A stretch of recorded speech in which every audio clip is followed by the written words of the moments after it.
Emer, thank you so much for coming to visit us in the Sound Feed today. Thanks for having me. Emer Maguire. And Emer, it's very special for us because you're the first act we've had in from Belfast in the studio. So it's a privilege, and we appreciate the fact that you travelled all the way down this evening You're to see welcome. us. I'm happy to be here. Thank you so much. I just wanted to, I suppose, start off by your music is kind of like a mix of it's indie kind of folk, kind of dream poppy sounds, and it's quite experimental as well. When you're doing like a live performance, you have loop pedals and stuff. Yeah. It's an unusual mix. And how did it all come together, and how was it formed at the start? I think it all started because I love all types of music. Yeah. But people have always assumed because I play guitar and sing that I absolutely love singer-songwriters. Yeah. Which I do, but the music that I am more drawn to is kind of such a wide array. So I love bands like Muse and Kings of Leon. I love Matt Bellamy's vocals. Yeah. Stealing some of that falsetto. Doing a good job of it as I well. absolutely love, really love rap. I love Kendrick Lamar. Yeah, it's great. I love Eminem. I love NERD, so anything rap and hip hop as well. And I love anything with really good lyrics. So whenever I play or whenever I record or perform live, I try to incorporate all the sounds that I like to listen to and kind of mesh them into one genre. Okay. So it is kind of a bit genre bending, really. Yeah, but yeah, which is good. I think it's quite an original sound that you Absolutely. don't hear every day, but it's kind of bits and pieces of everything I love to listen to, Yeah. all in the one song, really. Which I'd say is very fulfilling as well, like, because you get to kind of, all those kind of sounds that you're passionate about, and Yeah. styles of music that you're passionate about, you get to put into something that you yourself have created, so it's Yeah. quite rewarding, I'd imagine. It is. I really enjoy it, especially the lyrics side of things. Yeah. Like I said, I really do love rap, and I really love the emphasis on lyrics, and I Yeah. think that they're really important. And something that people always point out is that the lyrics that I write are quite quirky and quite unusual, and that I would write about quite strange things.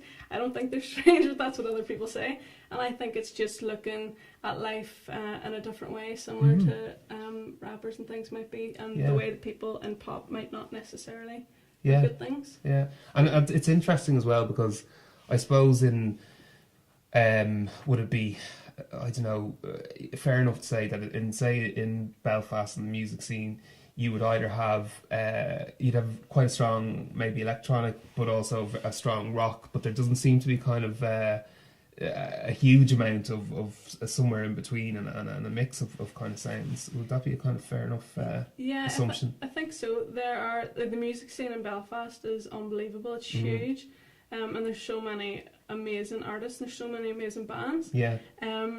And there are quite a few artists who would span lots of genres. Yeah.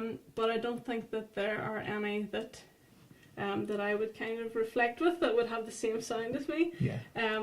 Which is a good thing. But there are a lot of people who span a few different genres, but not the same type of ones that I do, which is good, because there's so many different sounds from everybody then. And of course, it kind of brings us, I suppose, to the debut single that you brought out at the start of the year, which is Belfast, named after your home city. It's a wonderful song, and you performed it there for us earlier this evening, and we're looking forward to sharing it.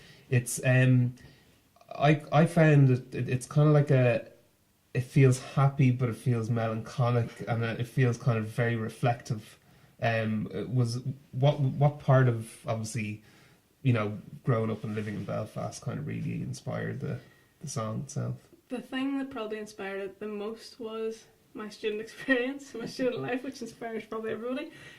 I wasn't born or grew up in Belfast or anything. I grew up in Strabane. Okay. Which is a town near Donegal. It's in Tyrone. Yeah. So it's kind of wedged between Derry and Omagh. Yeah. And I love Strabane, and we call ourselves Strabanimals. I'm very Right. proud Strabane. But then I went to Belfast for university, and I'd never really been in Belfast. But once I got there, I absolutely fell in love with it, and fell in love with the people in it, and everything about it, and the music scene. So writing the song Belfast, I thought it would be a good first single, because it's nearly kind of my ode to this city that I feel like I've adopted, and I'm living there permanently now.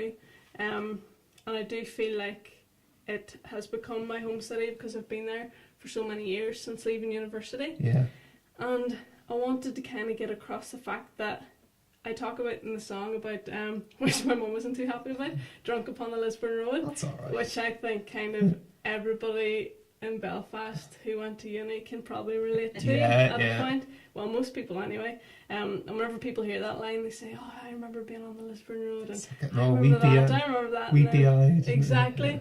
So it's kind of just a celebration of youth and everything you love about Belfast. It is sad in the sense that you have to move on from that time that you were a student. Can't be a student still forever, trying. Unfortunately. We're all still trying. Just keep going back to uni, keep doing more degrees.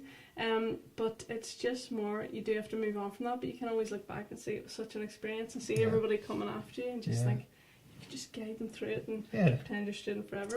It's like, enjoy it while it's happening, because nothing's forever. But it is just a celebration of how much I really, really love Belfast. And I think maybe with bigger cities across the water and things, Belfast might not have as big a reputation or anything, but it's certainly getting up there, and it's a really, really great place to be, especially I think at my age, and just want to kind of share that with people. Yeah, and it's done, like it's the song's got a great reception, and I mean you've been on local radio stations in Belfast, like Belfast FM.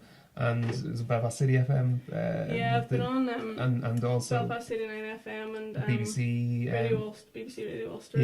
RT2 FM. I've been playing it a lot the past few weeks as well, and stations down home then in Strabane and Derry. I've been really getting behind it, which is great. And that's kind of something that I was thinking about earlier.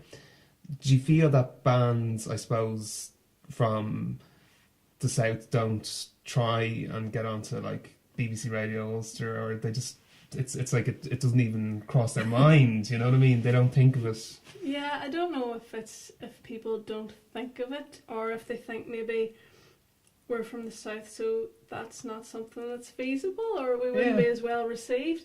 You do hear a lot of northern bands, of course, across the line, Radio Ulster and things, play bands from all over Ireland, but I certainly didn't feel that way, even though I was doing a song called Belfast, promoting a song called Belfast. I just thought of it as, I want everyone to play it everywhere, and I want everyone to enjoy it if they're into that kind of music.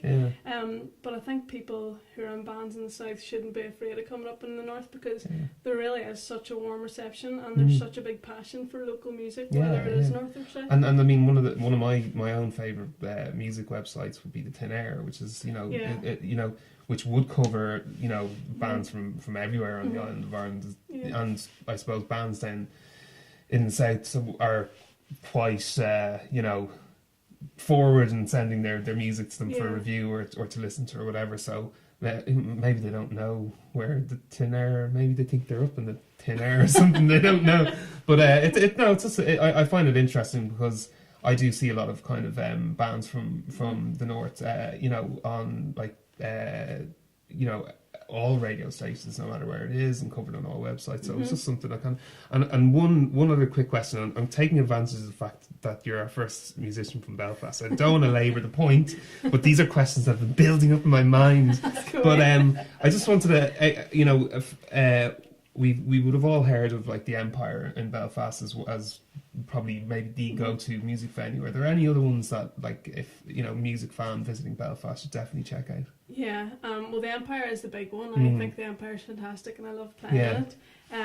There is obviously the OEM Music Centre, which I'm not sure if you would know about in the south. It was it's kind of like the music hub of Belfast, and they really promote local music, whether it is north or south. Was that just named after the Ash song, or does Tim Wheeler and Ash have any? It might have been. Ash actually just won with the NI Choice Music Prize, I think it was. They won the Legend Award, so I think they might have a very strong affiliation with them, as they should. But it was actually started up, I think, by Stuart Bailey, who I mentioned earlier. He was the CEO. He's just left it. And Gary Lightbody from Snow Patrol. So it has a really strong kind of Northern Irish musical heritage. But they really do support and promote all Irish or Northern Irish acts. And they provide a platform, and they provide workshops and things, and they provide an entertainment space as well.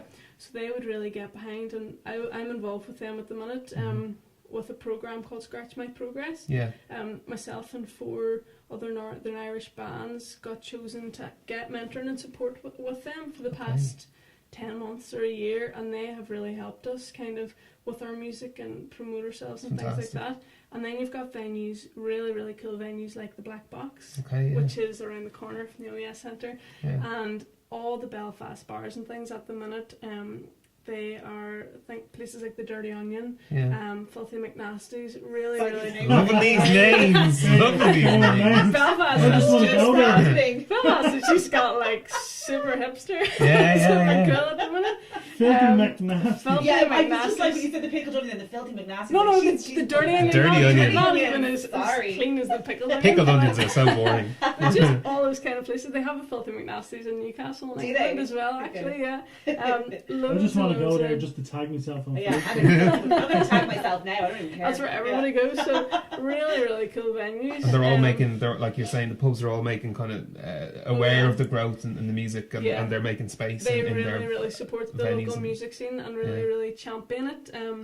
Bars like the Pavilion as well, the Harp Bar, all of those places, and a lot of them are in real close proximity to each other. Right. They really, really promoted local music. And then you've got smaller places like cafes and bistros. There's one called Raw Food Rebellion. They are now starting to bring in local music acts to play, and there's just a real explosion in the local music scene. It is booming, and everyone is really supportive of each other. Which is probably the same here, but if people from the south come up, yeah, definitely. And on the flip side, when is Emer Maguire going to be playing in? I'm going to be selfish now and forget about the rest of the country, in Dublin. I hope as soon as possible. Yeah, nothing. I've got kind of my first, apart from being played on radios in the south, I've got my first kind of Dublin radio live session. Great. After this today. Yeah, brilliant. So I'm hoping that I'm going to be starting to play some gigs down here. Excellent. As soon as possible. What's this space, peeps? And one last question, Emer. What's the next step in terms of releases and stuff like that? I know, look, Belfast is pretty much, it's fresh and it's very new, but are you ready to share more tunes with the world? Yes, I have. I've recorded a follow-up single. Great. I recorded it in London over the summer. Is it called London? It's not called London. It's slightly too obvious. I know. Belfast wasn't a very creative title. No, it works. So it's called Stand Down, and I'm hoping that I will be releasing that as soon as possible. It's a lot more poppy than Belfast is, but apart from that, it's quite similar style and quite similar lyrical style and everything, and it's more anthemic and everything. So I'm hoping that'll be the follow-up single, maybe another one, and then I've got more than enough material for an album, so I'm hoping that'll be next on the cards. You'll let us know when all this happens. I will let you know, of course. Thank you. And people will go to Emer Maguire is on Instagram, Twitter. We had a discussion about this earlier. It's EMEOR. Yes. Maguire, so that's EMEOR. This is excellent because so many people have trouble with this. It's Emer, EMEOR. 4 letters. I must have thought I wouldn't have been able to remember the other one. You just tell me. Too much going on upstairs. Yeah, give her 4. But and obviously on Facebook as well, and Spotify as well, and the usual music streaming platforms and everything. Yeah. So Emer, thank you so much for coming in to us. We really appreciate it, and it was an absolute pleasure listening to you play Belfast earlier on this evening. Thank you.